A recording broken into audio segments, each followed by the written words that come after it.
હવે અહીંયાથી સ્કંદના 19મો અધ્યાયનો આરંભ કરવાનો છે. કરો છો? હા જય દંડવત પ્રણામ. આજની વધાઈ આપને. શાસ્ત્રનો અર્થ આનંદરૂપ હરિની આનંદમય લીલા. જે સંભળાય છે ને?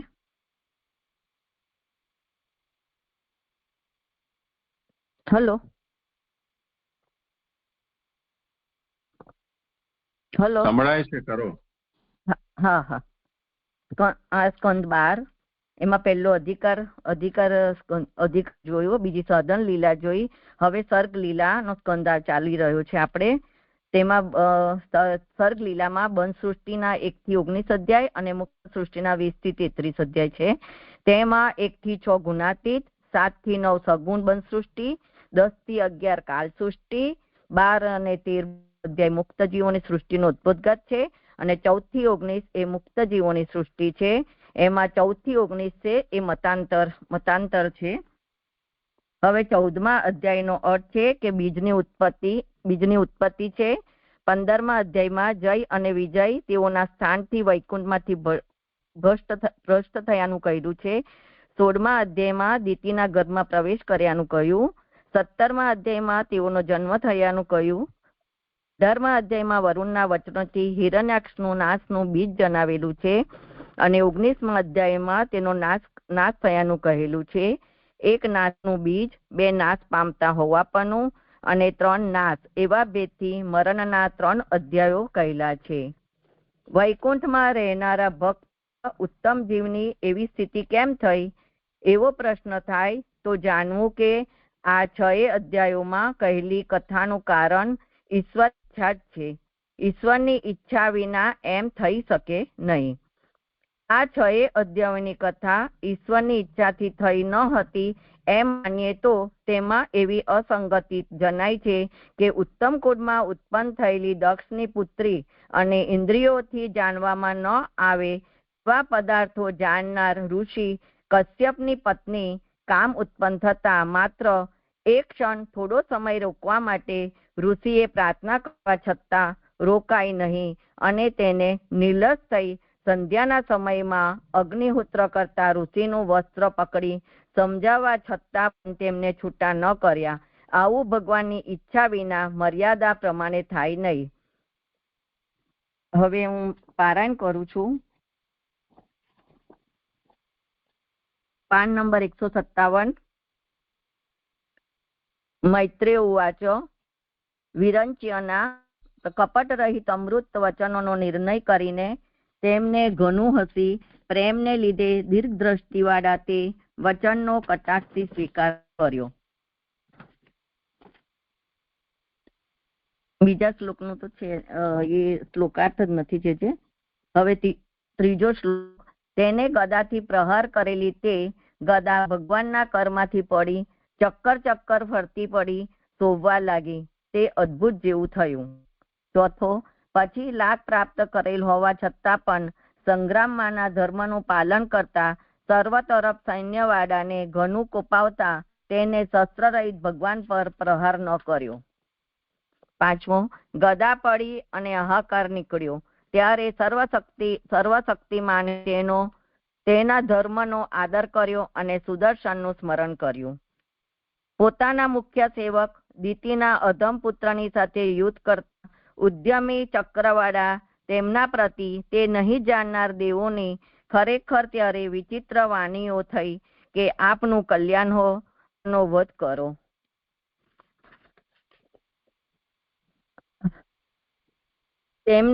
તેમને ચક્ર ધારણ કરેલા સાંભળીને અને કમલના પુષ્પ જેવા નયનવાળાને પોતાની આગળ ઉભેલા જોઈને ક્રોધમાં ડૂબેલી ઇન્દ્રિયવાળાએ તેને ક્રોધથી ફૂંફાડા મારતા પોતાનો હોઠ ડસ્યો.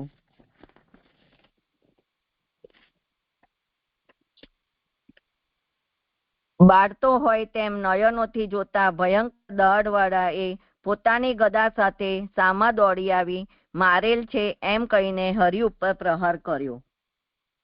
હે ભલા પુરુષ, રૂપ શુકર ભગવાને શત્રુના દેખતા પવનના જેવા વેગ વાળીને તેને રમતમાં વામ પગથી પ્રહાર કરી પાડી અને કહ્યું કે આયુધ લે. યુદ્ધ માટે તૈયાર થા, તું જીતવા ઈચ્છે છે, એમ કહેલા તેને તેનાથી ફરી પ્રહાર કરતા ભારે ગર્જના કરી.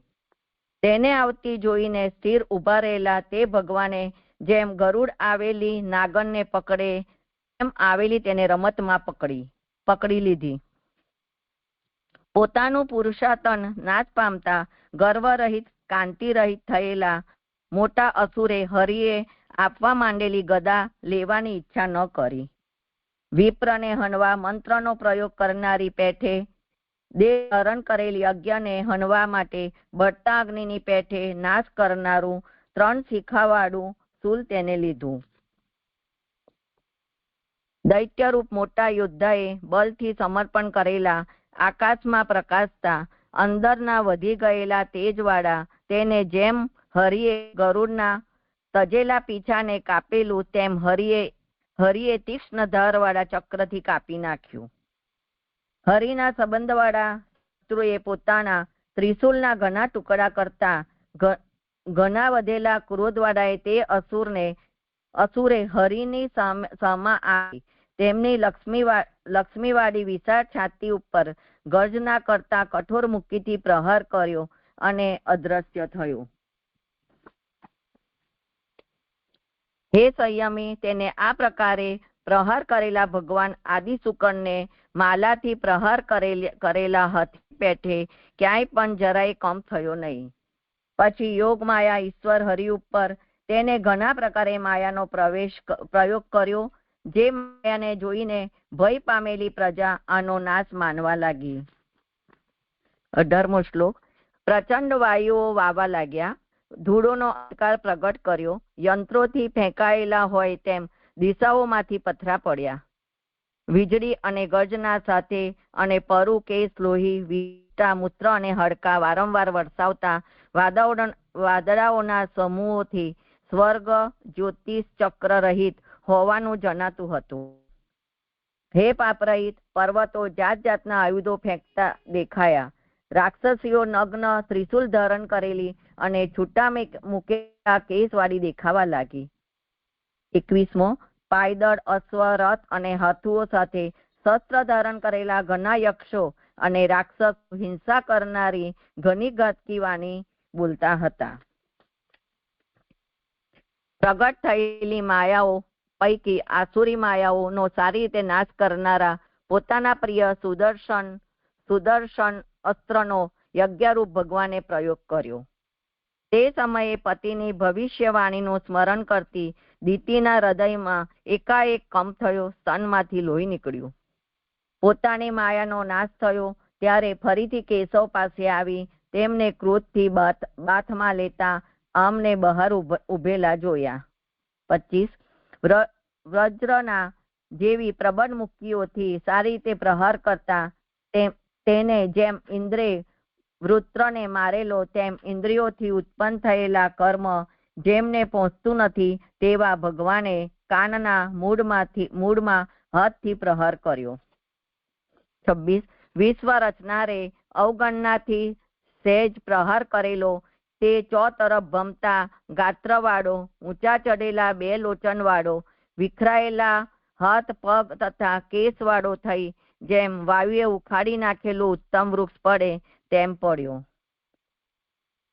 ત્યાં આવેલા બ્રહ્મા વગેરે ભૂમિ ઉપર સૂતેલા જેનું તે ઝાંખું પડ્યું ન હતું તેવા ભયંકર દળવાળા સર્વત્ર હોઠ કરડેલા તેને જોઈને પ્રશંસા કરી કે અહો, આવું મૃત્યુ કોણ જ પ્રાપ્ત કરે. 28. અહો, પ્રાકૃતલિંગ દેહમાંથી છૂટવા માટે યોગથી પ્રાપ્ત થયેલી સમાધિ વડે યોગીઓ જેમનું એકાંતમાં ધ્યાન ધરે છે તેમના ચરણથી હનાયેલા આ ઉત્તમ દૈત્યે તેમનું મુખ જોતા દેહ તજ્યો. આ 2 આમના તે પાર્ષદો છે કે જેઓ સાપને લીધે અસદગતિને પામેલા કેટલાક જન્મોથી ફરી પોતાનું સ્થાન પ્રાપ્ત કરશે. 30મો. સર્વ યજ્ઞોની સંસ્થારૂપ પાલન કરવા શુદ્ધ સત્વવાળી મૂર્તિ ધારણ કરનાર આપને નમસ્કાર હો. જગતના મર્મ સ્થાનોમાં પીડા કરનાર આને આપે સદભાગ્ય હણ્યો. હે ઈશ, આપના ચરણની ભક્તિથી અમે સુખી થયા છીએ. એવી રીતે સહન ન થઈ શકે તેના પરાક્રમ વાળા હિરણ્યાક્ષનો નાશ કરી કમલ આસન વાળા વગેરેથી સારી રીતે સ્તુતિ કરાયેલા તે આદિશુકર હરિ જ્યાં ઉત્સવો બંધ ન રહેતા થયા કરે છે તેવા પોતાના લોકમાં પધાર્યા.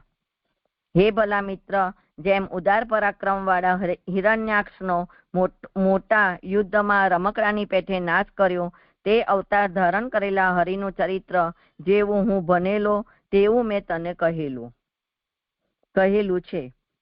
33મો. હે દ્વિજો, એ પ્રમાણે કૌસારવે કહેલી ભગવાનની કથાનું શ્રવણ કરી ભગવાનના મોટા ભક્ત સંયમીને ઘણો આનંદ પ્રાપ્ત થયો.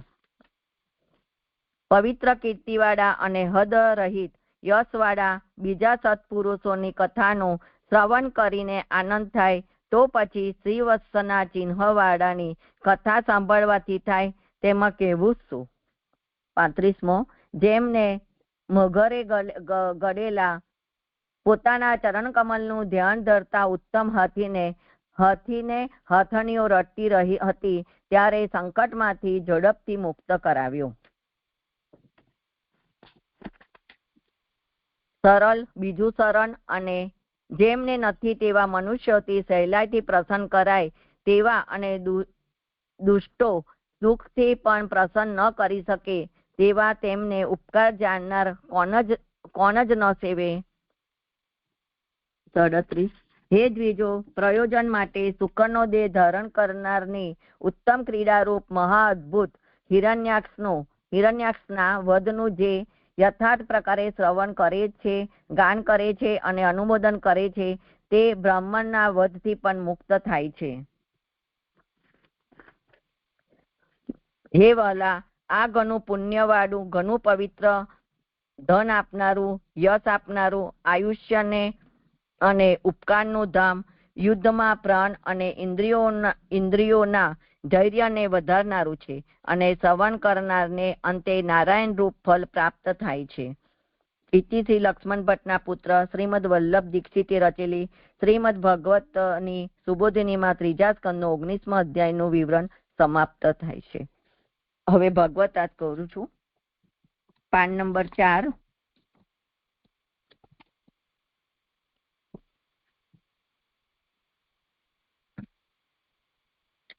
પછીના 17 માંથી 19મા સુધીના 3 અધ્યાયનો વિષય પણ ભગવાનની ઈચ્છાથી જ બનેલ ન હોય તો બનવો જ અશક્ય છે. જે કંઈ પણ બન્યું છે તે બધું ભગવાનની ઈચ્છાથી જ બન્યું છે.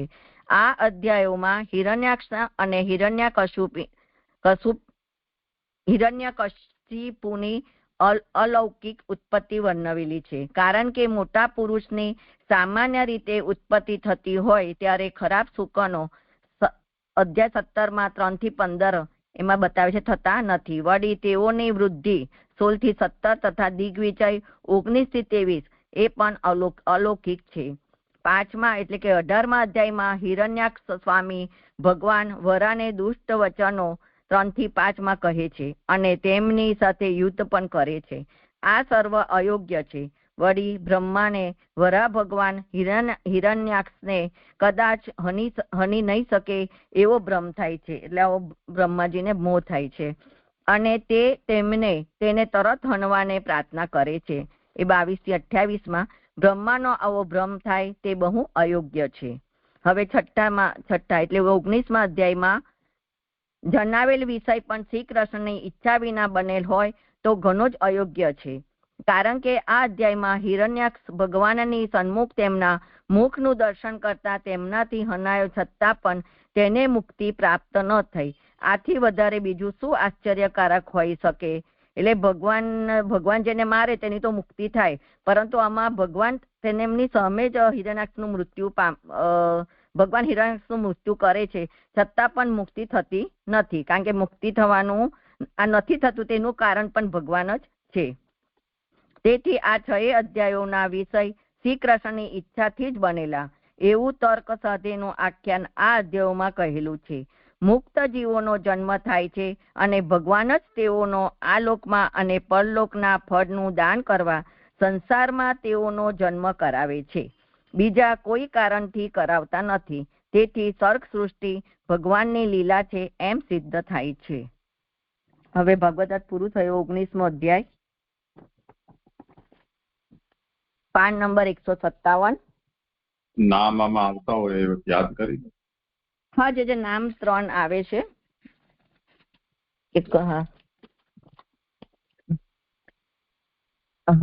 નામ છે 160મું, સર્વ પ્રકાર સુખદાયક, એટલે સર્વ પ્રકારનું સુખ આપનાર.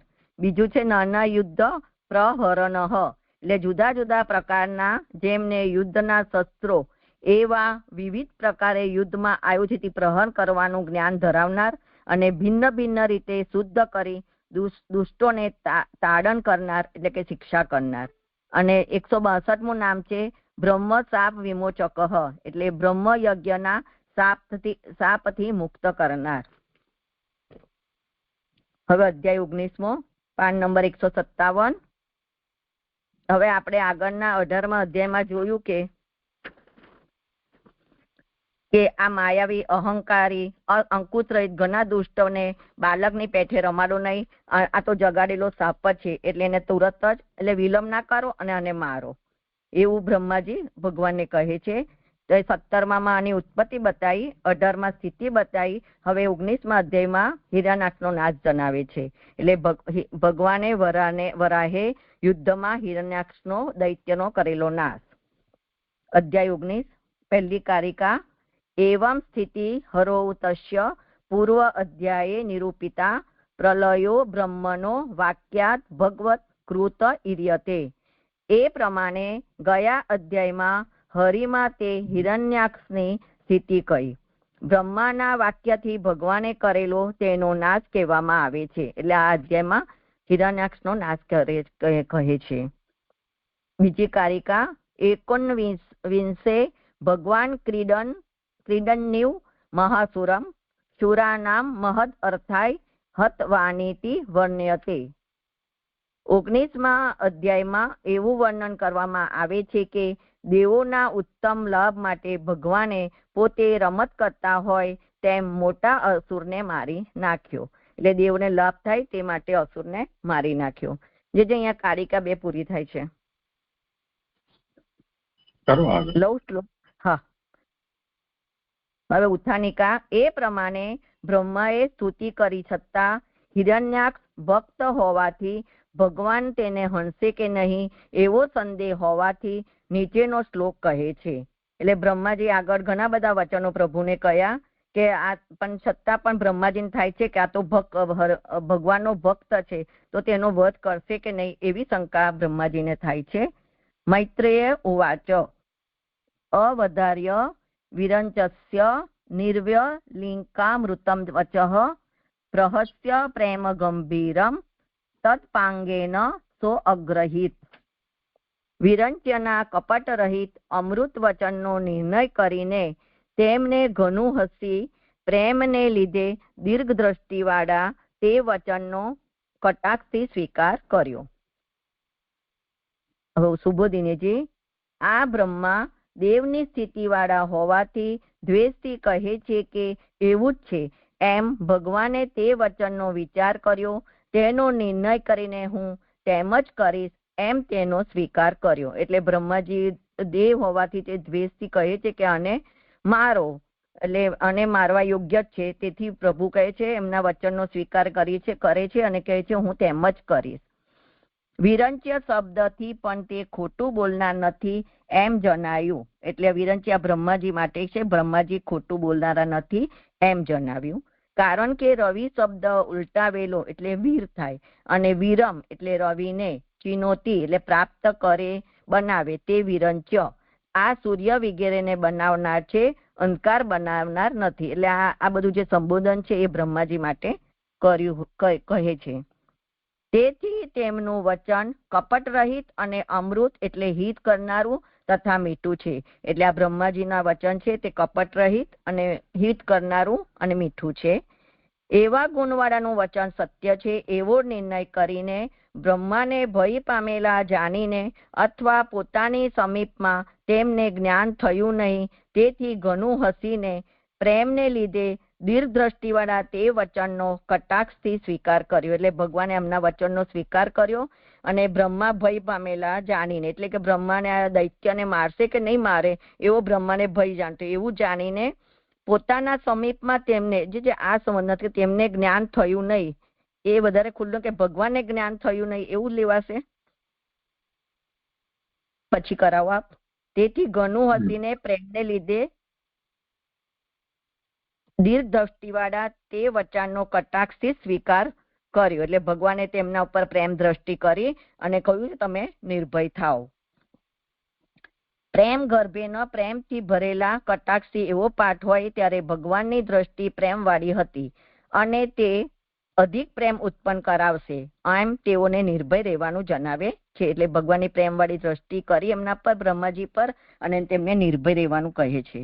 તેમને એટલે ભગવાને ભૂમિનો ઉદ્ધાર કરીને તે તિરોહિત ન થયા અને તે વરાના સ્વરૂપમાં પોતે પ્રવેશ કર્યો, લીન થયા નહીં એમ તે શબ્દ જણાવે છે. એટલે ભગવાને ભૂમિનો ઉદ્ધાર કર્યો પરંતુ તિરોહિત ન થયા, કારણ કે હજી તેમને આગળ એમને હજી યુદ્ધ કરવાનું બાકી હતું, પણ તેમના સ્વરૂપમાં પોતે પ્રવેશ કર્યો. એટલે વરાના સ્વરૂપમાં ભગવાને પ્રવેશ કર્યો પણ લીન થયા નહીં એમ તે શબ્દમાં જણાવે છે.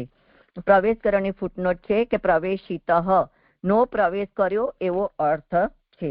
જે આ શ્લોક પૂરા થઈને મારું નિરૂપણ પણ પૂરું થયું, પણ જે આ સત્ય અજ્ઞાન થયું ને એ સમજ ના પડી.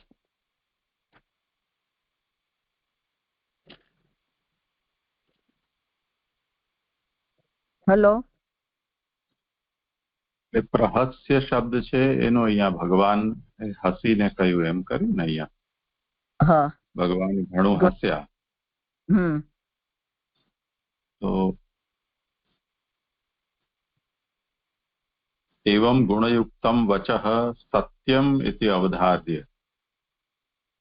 બ્રહ્માએ જે કહ્યું એ ભગવાને ધ્યાન પર લીધું, અર્થાત ભગવાન બ્રહ્માને એવું સૂચિત કર્યું કે તમારી વાત સાચી છે. એ રીતે ભગવાને બ્રહ્માના વચનોને સ્વીકાર્યા. ને બ્રહ્માણમ ભીતમ મત્વા, બ્રહ્મા ડરેલા છે એવું ભગવાનને ખબર પડી એટલે હસવું પણ આવી ગયું, એટલે હસ્યા. સાનિધ્ય એના બે અર્થ બતાવી રહ્યા છે. ભગવાનનું જે હસવું છે એના પાછળનો એક અભિપ્રાય એ ડરેલા છે એવું, અથવા સાનિધ્ય જ્ઞાનોત્પત્તિ, અથવા બીજો અર્થ એ રીતે કરેલો છે કે પોતાની સમીપમાં તેમને જ્ઞાન થયું નહીં તેથી ઘણું હસીને. તો હસવાનું કારણ બે રીતે વિચારેલું છે કે ભગવાન પાસે બ્રહ્મા છે અને પોતાનું આવું વરાહ સ્વરૂપ ભગવાને ધારણ કર્યું છે, તો એમાં જે પ્રકટ રૂપ છે એને કારણે બ્રહ્મા હોઈ શકે કે ભગવાનના સ્વરૂપને ન જાણી શક્યા હોય, એટલે પણ ભગવાનને હસવું આવ્યું કે જુઓ બ્રહ્મા છે પણ સમજી નથી શકતા.